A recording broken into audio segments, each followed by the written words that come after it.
Eu creio que numa série sobre a ética é interessante nós termos alguns exemplos de ações históricas concretas e talvez também de grandes obras literárias que descrevem, num sentido simbólico, essas ações históricas. Eu acho que caberia muito, no caso, uma peça como Ricardo II do Shakespeare, porque nessa peça nós temos um rei que manda, que é desobedecido, e um rei que depois é assassinado. Nós temos, portanto, problemas éticos muito graves, que são os problemas de fidelidade, de obediência, de legitimidade, de amizade, de transgressão. Tudo isso entra no Ricardo II.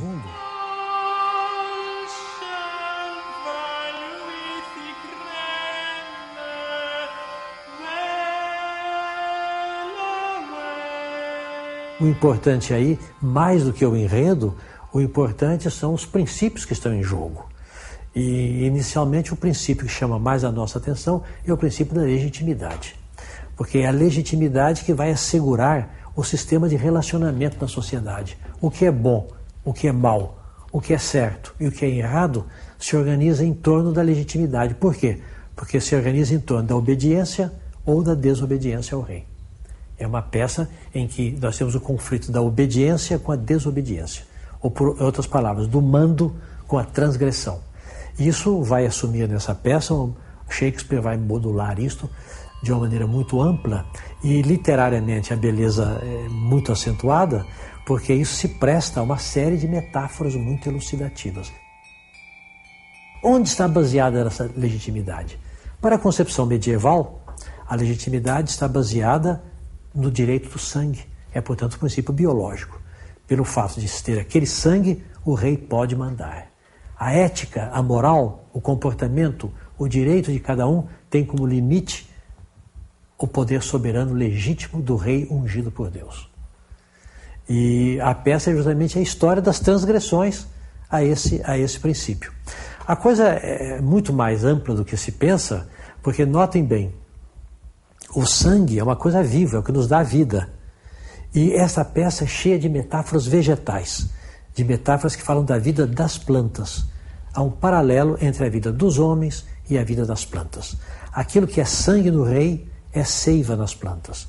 Então, a seiva é mais ou menos o sangue da natureza.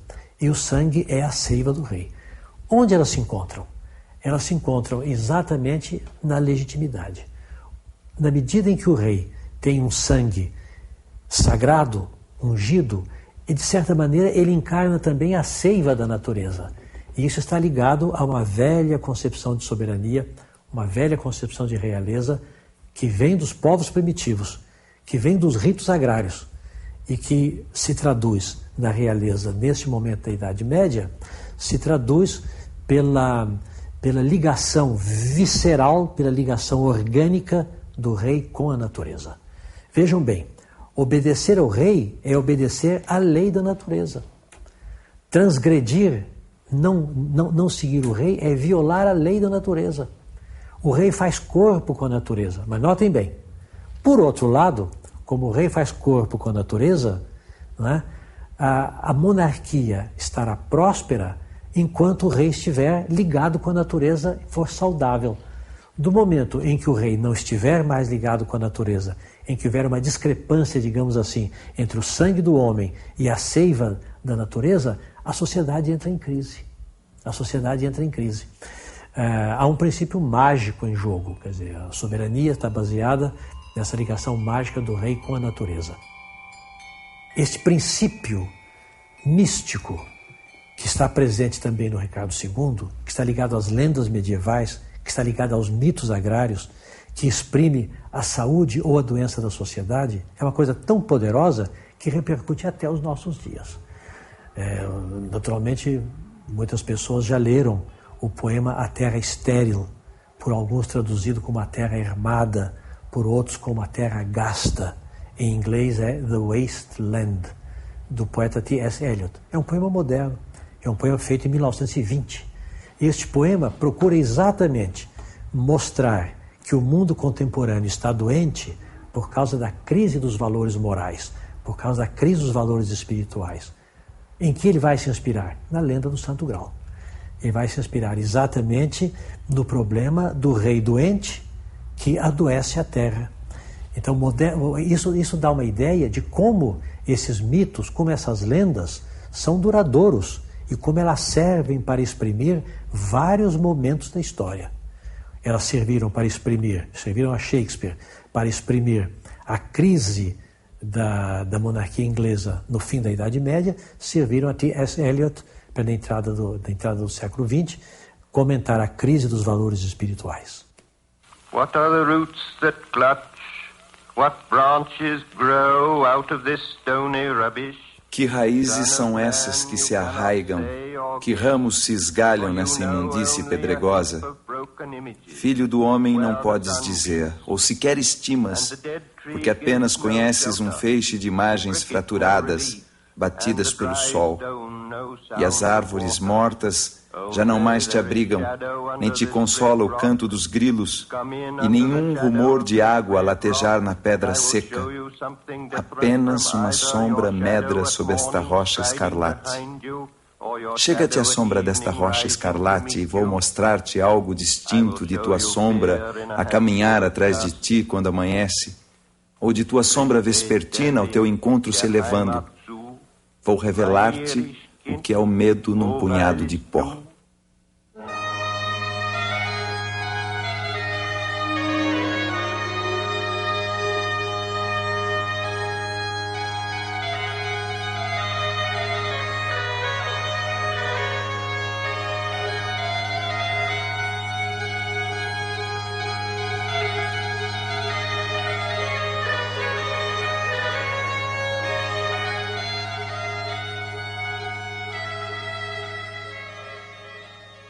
Política medieval se constrói em cima de uma grande ideia, que é a ideia do bom governo.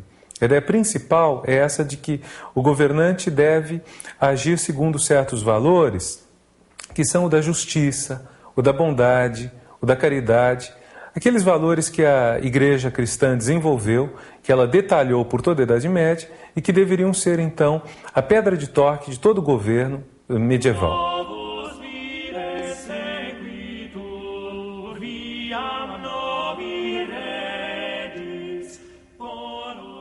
Somente se pode entender a ideia do rei justo a partir da ideia da justiça.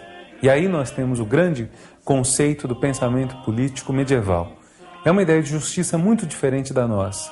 Tanto que às vezes a gente até usa o termo latino, justitia, porque ela significa a ideia de que cada um ocupa o seu lugar no mundo. Os lugares são diferenciados e cada um deve ocupar um deles, mas sem jamais se meter no lugar daquele que não é o seu.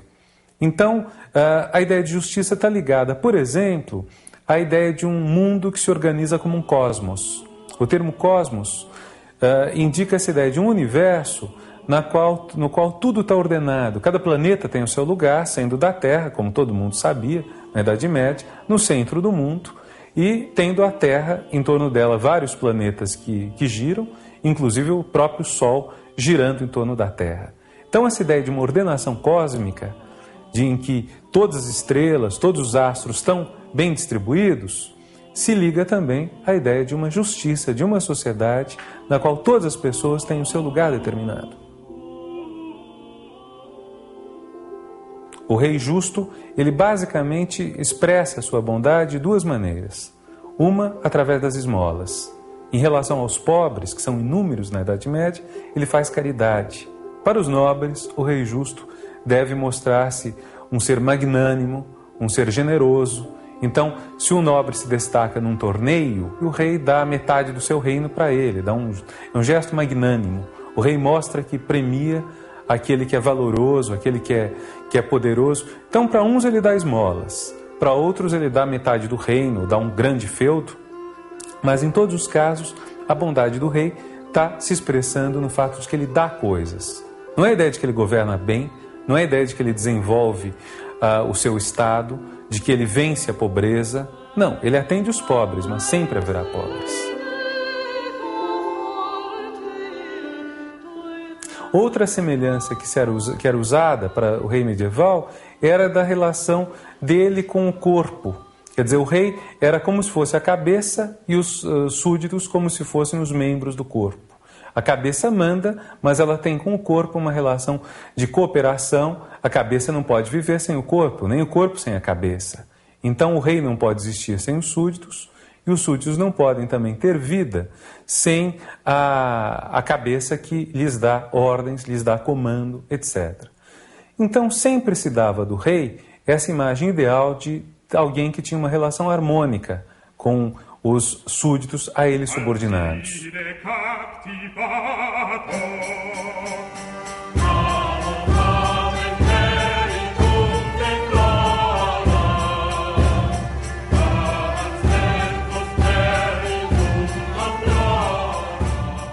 E o rei justo se opõe a uma figura, que é a grande figura negra do pensamento político medieval, que é a do tirano. O tirano trata os súditos como se fossem escravos ou animais, como se não tivessem racionalidade e como se dependessem de uma esfera que não é humana, uma esfera que é do bicho, aquele que é tratado como mero objeto. Por isso mesmo, enquanto o rei justo tem uma relação de amor com o seu povo, o tirano tem uma relação de medo. Ele mete medo nos súditos e ele também morre de medo dos súditos. Não se concebe um tirano sem o medo de ser assassinado. Isso leva a uma consequência interessante, que é a questão do sono. Fala-se muitas vezes que o tirano tem um sono ruim, tem um sono conturbado, que ele dorme mal. E há uma frase que aparece, por exemplo, em Tomás Moros, mas que já apareceu antes e que continua aparecendo ainda hoje na imagem do tirano, a ideia de que ele não dorme 2 noites seguidas na mesma cama. Quer dizer, de que ele não pode dormir no mesmo lugar porque ele corre o risco de ser assassinado. Ele tem que se proteger daqueles que podem matá-lo, por isso ele precisa de uma polícia, por isso ele precisa de toda uma salvaguarda, enquanto o rei justo, com o amor dos súditos, já tem a melhor proteção possível. Então, uma diferença dos dois seria essa de que um dorme bem e o outro dorme mal.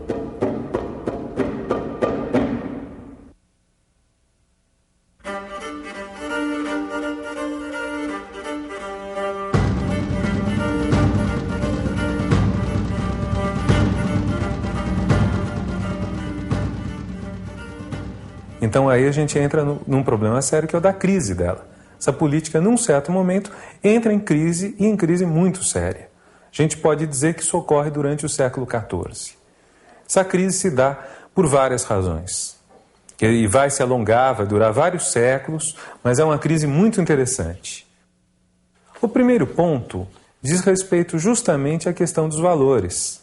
Quer dizer, se é uma política que está baseada no valor da justiça, a gente pode perguntar, numa polêmica, num conflito, qual lado tem a justiça e qual lado está injusto. Quer dizer, nós podemos perguntar quem tem razão e quem está errado. E o problema é que cada lado alega ter razão.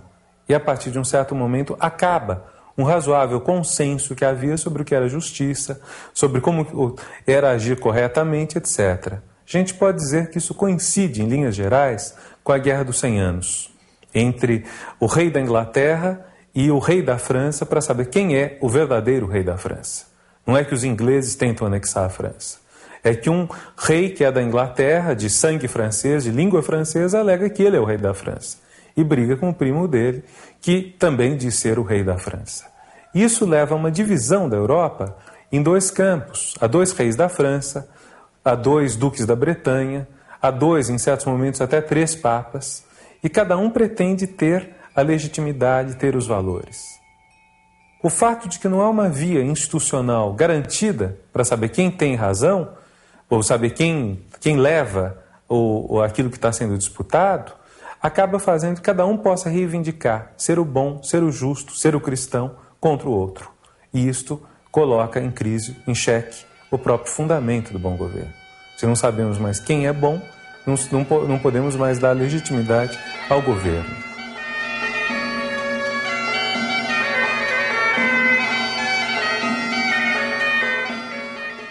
E há um segundo ponto que demora mais para surgir, mas que vai ser explicitado muito bem por Maquiavel, no começo do século XVI.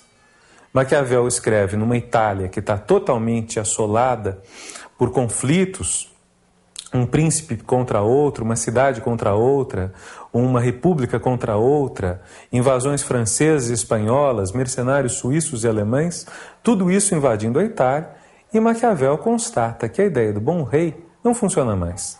Que a ideia de alguém que vai governar bem, porque é justo, porque procede dentro dos valores morais tradicionais, não funciona porque é justamente ele que vai fazer a maior crise surgir, que vai tornar o seu povo infeliz. O rei justo, na verdade, ele acaba sendo muito mais pernicioso ao seu país, ao seu estado, do que um rei que saiba usar, às vezes, da justiça, mas também da injustiça, quando for necessário. Um rei que saiba que sua principal preocupação é conservar o estado que ele recebeu, o estado que ele conquistou. E que dessa forma utilize bondade, maldade, generosidade, avareza, tudo conforme for necessário, tudo conforme for adequado para ele bem governar, para ele governar de uma forma eficaz. E com isso a gente chega ao último golpe que se desfere na ideia de bom governo. É a ideia de que o bom rei deveria dar basicamente caridade aos pobres e generosidade aos nobres. E de que nisso se esgotava a função do rei justo. Pois bem, no século XVI, o rei passa a ser uma espécie de gestor de questões econômicas. Cada vez mais o Estado vai ter que se ocupar da economia. Ocorrem os descobrimentos, ocorre toda a expansão ultramarina de Portugal, Espanha, de outros países. Além disso, as guerras vão ficando muito caras, devido ao uso da pólvora e ao emprego de tropas mercenárias, de tropas que são pagas, de especialistas em luta. Então, tudo isso leva os reis a terem uma necessidade muito maior de recursos financeiros e até mesmo de necessitarem que seus países se desenvolvam economicamente, cresçam economicamente. Então, o rei, vamos dizer, moderno, o rei do século XVI em diante, ele vai ser alguém que está preocupado em ser eficiente. A questão não é mais a justiça, a questão é a eficiência econômica. E essa eficiência vai surgir no século XVI, XVII, pelo recurso ao mercantilismo. Quer dizer, a um tipo de economia em que o Estado tem um papel prioritário na direção da sociedade. Mas, de qualquer forma, o que nos interessa aqui é que com isso não tem mais sentido um rei pretender apenas aplicar os valores morais.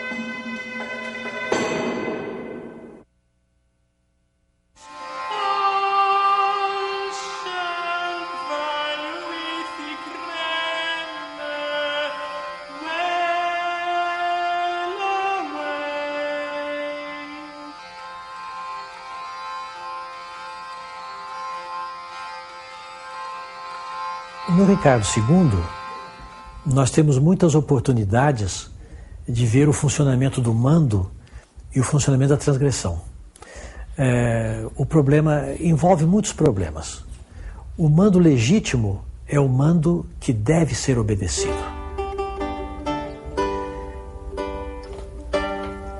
A ética de cada um, a conduta moral de cada um, está ligada à sua obediência ao mando legítimo. Mas a ética de quem manda está ligada ao exercício adequado deste poder. Isso está o tempo todo no Ricardo II. Nós notamos então isso, que surge um problema ético muito sério quando esta capacidade de mandar perde a sua legitimidade. Quem é obrigado a obedecer deve obedecer. Surge aí uma incógnita. Eu tenho que seguir um rei legítimo pelo sangue até os seus maiores desvarios? Ou há um momento em que essa crise do mando, crise interna do mando, justifica a obediência, a desobediência? No Ricardo II esse problema não é resolvido, mas é colocado. Ele é resolvido porque nós ficamos muito em dúvida se o ato de Henrique de Bolingbroke foi uma transgressão legítima ou uma transgressão ilegítima. Shakespeare dá elementos para nós pensarmos as duas coisas, mas o importante é que nós pensemos as duas coisas. Isso é que nós fiquemos bem conscientes de que houve um momento em que, com toda a unção divina, com toda a capacidade de mandar, Ricardo II não podia mais mandar porque não correspondia ao bem público. A partir desse momento, a legitimidade se desfaz. Por quê? Porque a legitimidade não é uma coisa simples, ela é parte de uma estrutura. E nessa estrutura nós temos o princípio, a função e a pessoa. O princípio continua, a função está em crise e a pessoa não funciona mais. Então surge uma nova pessoa que só tem a pessoa, não tem nem a função e não tem nem a legitimidade. Vai haver um processo às avessas. Assim como a pessoa que tem o direito de mandar pode, pela sua conduta, ir perdendo moralmente esse direito, aquele que não tinha inicialmente direito de mandar, mas que sabe se adequar à situação, vai adquirindo aos poucos o direito de mandar. Ele constitui uma legitimidade a partir da eficiência. É o que acontece no Ricardo II. Um grande crítico inglês, um dos maiores especialistas em Shakespeare, que é Tilliard, disse que o Ricardo II é uma peça onde se vê um rei tradicional em face de um rei moderno. Não são as palavras dele, mas é mais ou menos isso que ele diz. O que está em jogo é o seguinte: Ricardo II é um representante da monarquia medieval. Ricardo II é um representante do poder baseado na legitimidade do sangue e tendo um caráter sagrado. Mas note bem, qualquer poder, sagrado ou não, é exercido por um determinado indivíduo. Esse indivíduo é um homem, cheio de fraquezas, cheio de imperfeições, cheio de lacunas. Então é preciso que o poder legítimo de origem divina seja também exercido com eficiência humana. Essa eficiência humana falta a Ricardo II, mas ela sobra no seu primo Henrique Bolingbroke, Duque de Hereford. O Duque de Hereford não tem o direito divino puro, porque ele é um príncipe afastado na ordem de sucessão, mas ele tem a eficiência. Na medida em que ele tem a eficiência, ele é um rei que satisfaz as necessidades imediatas do governo. Ele assume o poder e ele assume o poder na base da sua capacidade, não na base da sua legitimidade, da base da sua capacidade. E essa capacidade vai legitimá-lo. Nós estamos, portanto, chegando numa era da história em que a fonte de legitimação do poder vai mudar. Vai ser a capacidade da promoção do bem público, da capacidade prática de realizar as tarefas necessárias para o bem público. É isso que Henrique Bolingbroke representa.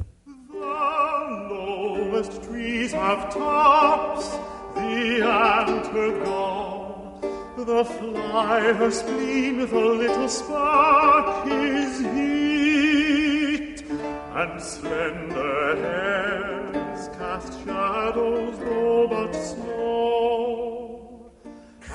Ricardo II, em toda a peça, ele se compara sempre com coisas de ordem alegórica, mítica. Por exemplo, ele diz que ele é o Sol. Eu sou o Sol. Aliás, na história, o símbolo dele, ele tomou como símbolo heráldico o Sol. Na cena que está no meio da peça, que é uma cena importantíssima, quando ele volta da Irlanda cheio de esperanças, a esperança dele está baseada no fato dele ter a força do sol na natureza. A Inglaterra estava mergulhada em trevas, porque Henrique Bolingbroke representava a negação do direito, o mal. Ele é o bem, porque ele é o sol. O sol dá vida às plantas. O sol, portanto, dará vida à Inglaterra. O rei Sol dará vida ao Estado. Enquanto que Henrique Bolingbroke, não. Henrique de Bolingbroke, em nenhum momento faz qualquer comparação metafórica consigo mesmo. Ele só se baseia na eficiência das suas ações. Ele provoca ações, ele aproveita as ações. Nós temos aí, portanto, um rei antigo, um rei cuja parte mitológica é decisiva, e nós passamos para um rei moderno, um rei eficiente, que depende da política que ele exercer, e a parte mitológica, a parte sagrada, diminui e fica meramente virtual. Então, na cena da abdicação, há duas imagens fundamentais belíssimas. Uma, ele diz ao primo usurpador: essa coroa que eu estou te dando é como um poço, e nós dois somos como dois baldes que sobem e descem do poço, pela roldana, né? Eu sou o balde que vai para o fundo carregado de lágrimas. Você é o balde que sobe triunfante para ser coroado. Mas eu quero uma coisa, tenho um capricho, eu quero o espelho. Traga o espelho. Então, esta, a meu ver, é a imagem psicologicamente fundamental da peça, porque é o rei e o homem em presença. São o rei e o homem em presença. Porque vejam bem, quando a pessoa exerce o mando, ele é ele e um outro. Qualquer um de nós pode fazer experiência disso, né? Um chefe de equipe de televisão, ele é ele, fulano, e ele é o homem que tem a responsabilidade de fazer um programa funcionar. Então ele é obrigado, inclusive, a fazer atos que ele não faria espontaneamente. Ele pode demitir um funcionário, ele pode dar uma punição para um erro, de modo que há sempre no exercício do mando o eu e o outro.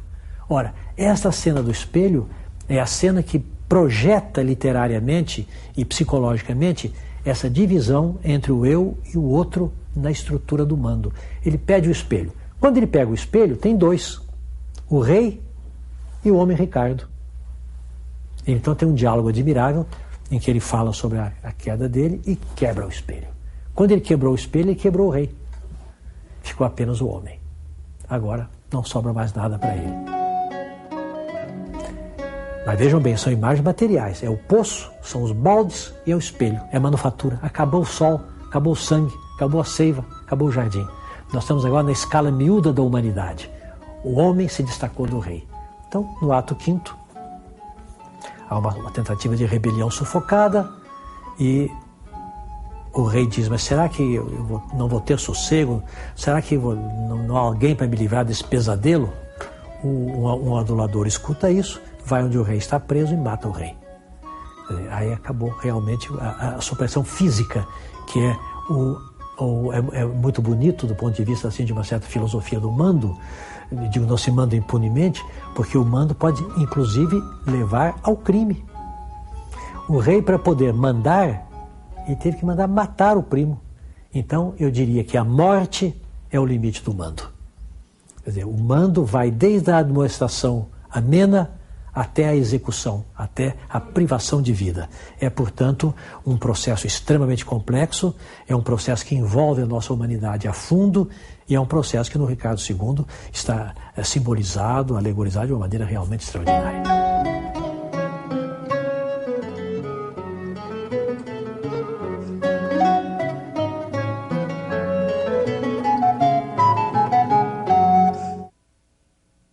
Eu gostaria de dizer alguma coisa sobre Maquiavel, que é, sem dúvida, o fundador da ciência política. No Príncipe, no seu pequeno livro, como ele chamava, o seu livrinho, né, que ele escreveu no exílio, né, O Príncipe, há uma relação não mais de transcendência, isto é, o Estado não precisa realizar, né, aquelas virtudes que levam ao céu, que seria realmente uma posição medieval, né, com inspiração platônica. O Estado precisa realizar os projetos específicos do príncipe, que por sua vez, no caso de Maquiavel, tem como finalidade assegurar a unidade italiana. Então vejam, agora são motivos históricos concretos, motivos históricos próximos, que movimentam, que estimulam a ação do governante. O governante será bom se for eficaz, se ele conseguir unificar a Itália, portanto submeter os outros príncipes mais frágeis, uma política de poder de Florença em relação às demais comunas. Se ele conseguir essa unificação em nome da gloriosa Itália, que estava já esfacelada nessa época do Renascimento. Se ele conseguir perpetuar-se no poder, a ideia de que o poder deve ter uma continuidade e que a habilidade do príncipe, né, é agradar a uns, submeter a outros, né, para que se conserve a estabilidade do Estado. Maquiavel, tantos anos depois, na mesma Florença, né, lutará para a criação da política como uma ciência, uma técnica, independentemente de uma ética transcendente. Aí realmente, com Maquiavel, nós entramos na modernidade, num sentido amplo, se eu posso chamar de modernidade, tudo que veio depois com o Renascimento italiano e com a Reforma Protestante. Maquiavel foi o primeiro pensador que mostrou que a esfera da moral é separada da esfera da política. Não é que a esfera da moral não exista. Se eu estou na esfera da moral, eu tenho que cumprir os preceitos. Maquiavel não era contra as normas éticas, só que ele diz, o domínio da política é um domínio separado. A política é uma técnica social, nós diríamos hoje. A política é uma técnica social. Portanto, a política permite coisas que a moral não permite. E o grande dirigente é aquele que é capaz de violar, inclusive, a sua consciência a favor da sua missão política. Isto, mesmo que a gente não leve esse termo de Maquiavel, é uma verdade. Isso é uma verdade. É o governante, por exemplo, que manda matar o seu filho, que traiu o cônsul Júlio Brutus na República Romana. O filho traiu, ele manda matar. A esfera, como pai, é uma monstruosidade. Como cônsul, é a obrigação dele. É isso que Maquiavel quer dizer. Não é dizer que a política acaba com a moral. São duas esferas e cada uma tem as suas exigências próprias. Bom, então surge a famosa ideia de que os fins justificam os meios. Eu não aceito essa afirmação. Eu tenho uma visão dialética. Eu acho que fins e meios são termos de um processo muito complexo, que estão sempre em jogo. Você nunca tem só fins e nunca tem só meios. Você tem sempre um jogo dos fins e dos meios que você tem que harmonizar para ser o mais ético possível com o máximo de eficiência possível. Portanto, eu não aceito essa ideia. E nem creio que Maquiavel aceitasse. Maquiavel não falaria ainda de dialética naquele tempo, mas se eu formulasse isso para ele, é capaz de dizer, se non è vero, bene trovato. Ele poderia aceitar, porque eu acho que é isso.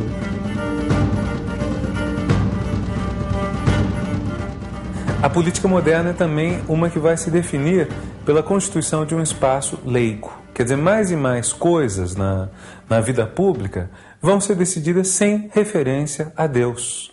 A referência a Deus é uma coisa um pouco complicada em termos políticos, porque se Deus intervém na moralidade e na política, passa a haver um lado que é certo e um lado que é errado. Quer dizer, um lado tem que ser condenado e um lado tem que ser valorizado. Então fica muito difícil aceitar que os dois lados sejam igualmente legítimos. Aceitar que seja direito dos homens e mesmo dever dos homens escolher entre eles. Porque entre Deus e o diabo a escolha é um pouco... Não é uma escolha tão livre, tão simples. Eu sou livre de escolher entre Deus e o diabo, mas para escolher Deus. Eu não sou livre para escolher o diabo. Então, da mesma forma, a política só vai poder ser leiga, só vai poder ser moderna, na medida em que ela reduzir o espaço da religião. Em que ficar menos importante essa ideia do bem e do mal que era importante na política, que era essencial na política da Idade Média. Uma das ideias muito importantes para surgirem as concepções modernas de política é a ideia de coisas indiferentes. É uma ideia que vem dos antigos, já apareceu entre os estoicos, na Roma antiga, mas que vai ser desenvolvida pelo grande humanista da Renascença, que é Erasmo de Roterdã, autor do Elogio da Loucura. Erasmo é um defensor da tolerância. Então, ele entende que muito do que a igreja exige para uma pessoa ser salva é exagerado, que deve haver menos regras, que devemos procurar encontrar o que é essencial na religião e que isso só importa. Então existem coisas na religião, diz ele, que são essenciais para a salvação. Existem coisas que são indiferentes. Tanto faz que, por exemplo, as vestes de um padre durante uma cerimônia religiosa sejam de uma cor ou de outra. Ninguém vai para o inferno porque usou as cores erradas. Então, há certas coisas que são fundamentais para a salvação e há coisas que são indiferentes para a salvação, entende Erasmo.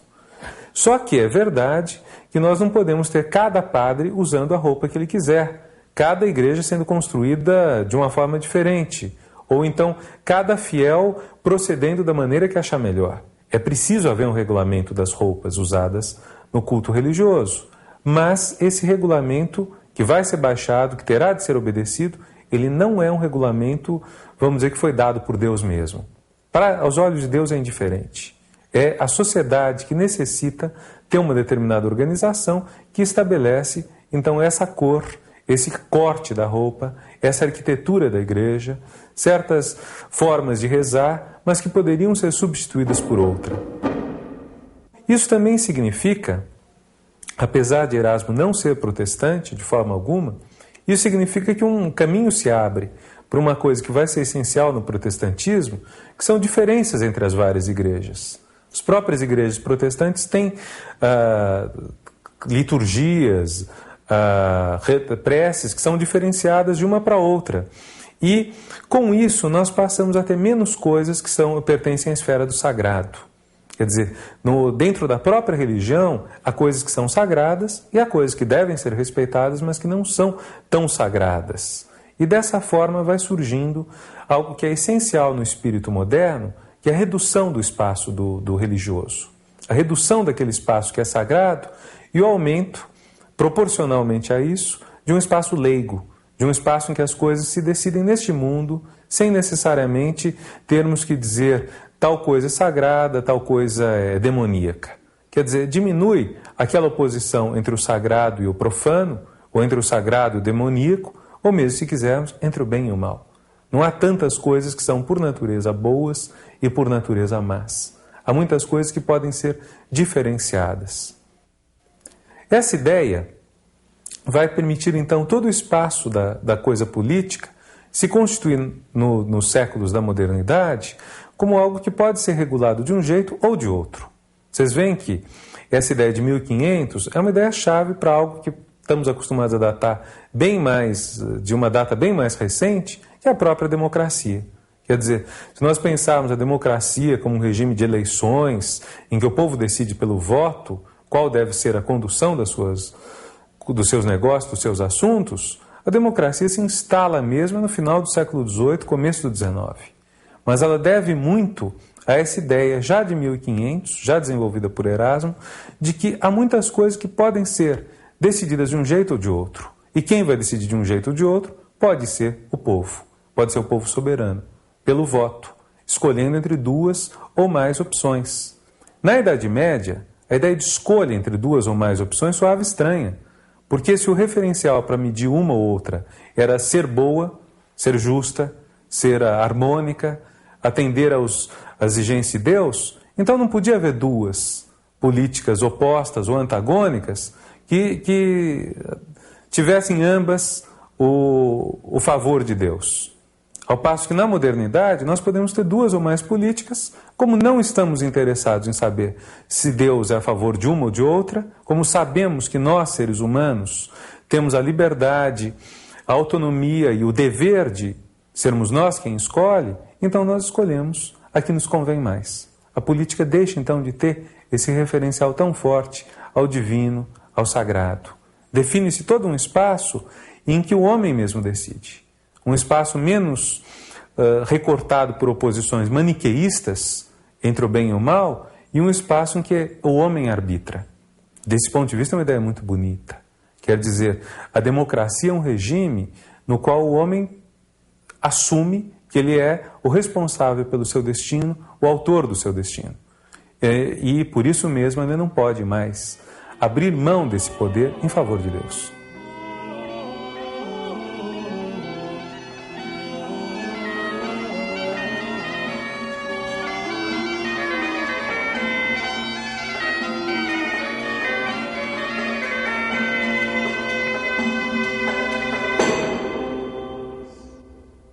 Nós podemos dizer que nos regimes modernos, o procedimento fica mais importante do que o valor. O conteúdo fica menos importante do que a forma.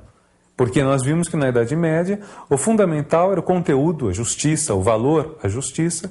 E como a justiça se instaurava, era uma questão menos importante. Qualquer meio servia.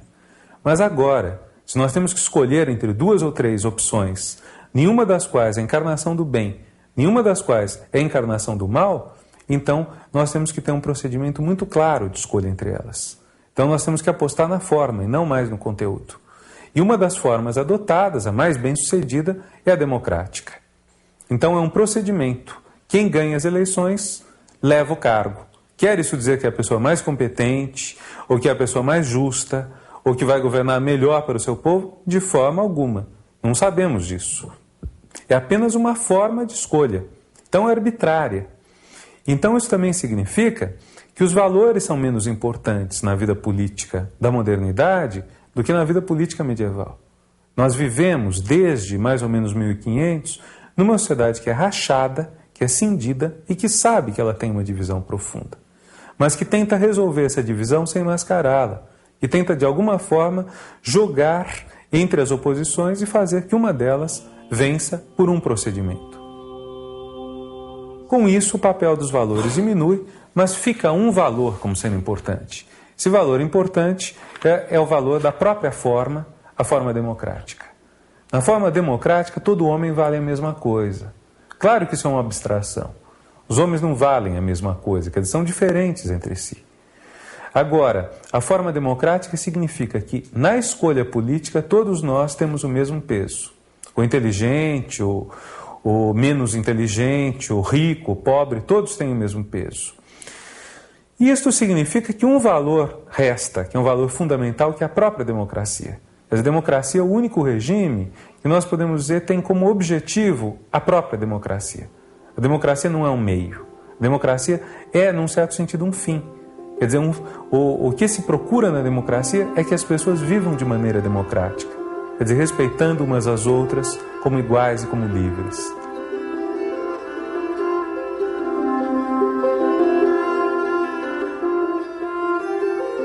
E assim chegamos aos dois grandes valores que podemos dizer os da democracia. Por um lado, a igualdade. A ideia de que todas as diferenças sociais e naturais, elas têm que se apagar em favor de uma igualdade política de decisão. E por outro lado, um valor que é o da liberdade, que significa que a democracia não pode abolir a democracia. É uma questão que às vezes se levanta, que não é apenas acadêmica, não. Se a maioria do povo pode, pelo seu voto, acabar com a liberdade. Se pelo seu voto livre, acabar com a liberdade. Por exemplo, dar todo o poder a um tirano. Acabar com um regime democrático e criar uma monarquia absolutista. Ou criar um regime islâmico, como sucedeu em alguns países do mundo, como quase houve na Argélia em 1991. A questão que se coloca é se esta maioria do povo pode, pela liberdade, acabar com a própria liberdade. E a única resposta que podemos dar é que não pode. Quer dizer, a democracia não é o direito apenas da maioria a votar. É o direito de todos a terem as liberdades resguardadas.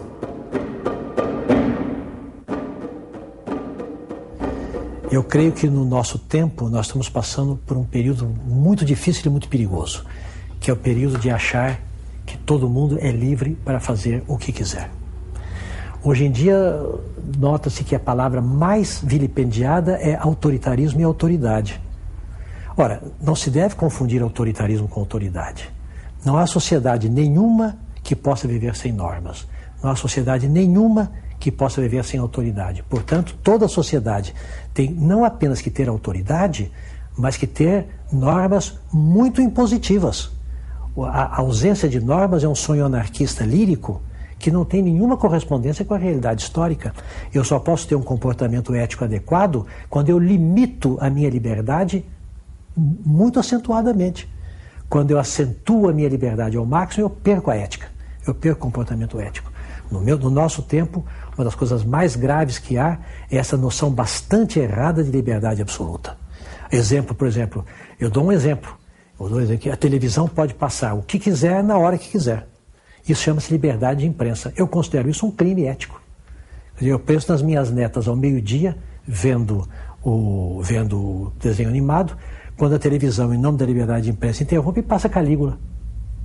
Eu considero isso uma agressão ao ser informação gravíssimo. Portanto, nós estamos cultivando ilusões muito perigosas, que são ilusões das liberdades sem limite.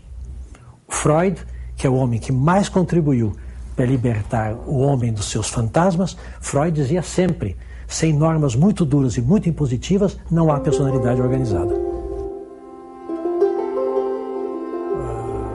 Eu acho que a alegria é um bom caminho para a ética. Eu até seria a favor de nós criarmos no nosso tempo uma ética da alegria e uma ética da transgressão. O que é ética da transgressão? É a negação das normas? Não. É mostrar que certas normas já estão superadas e começar a transgredir praticando as boas normas. Eu vou dar um exemplo do que eu chamo de ética de transgressão. Se todos os padres resolvessem arranjar uma namorada e se casarem. Se os padres católicos fizerem isso, eles estariam fazendo uma tremenda transgressão, mas estariam estabelecendo uma nova ética. É o direito que todo homem tem de ter sua companheira. Então, eu digo, no nosso tempo nós devíamos criar uma ética da transgressão e uma ética da alegria. Através da ética da transgressão, nós jogaríamos fora tudo quanto é hábito sedimentado, esclerosado, mofado, em benefício de condutas que são transgressivas agora, mas serão éticas daqui a pouco. E a alegria nos ajudaria a conviver de uma maneira extraordinária. Como diz aquele ator francês, naquela grande filha, aquela Règle du Jeu, vocês já assistiram? Coisa espantosa. Do Renoir, o Carrette, aquele que é empregado, ele fala para o Marquês: Moi, monsieur le marquis, quand j'ai une femme, je la fais tout d'abord rigoler. Parce que quand une femme rigole, vous avez ce que vous voulez d'elle. Quer dizer, rigoler, é se divertir. A pessoa se divertindo, a conduta é muito mais fácil.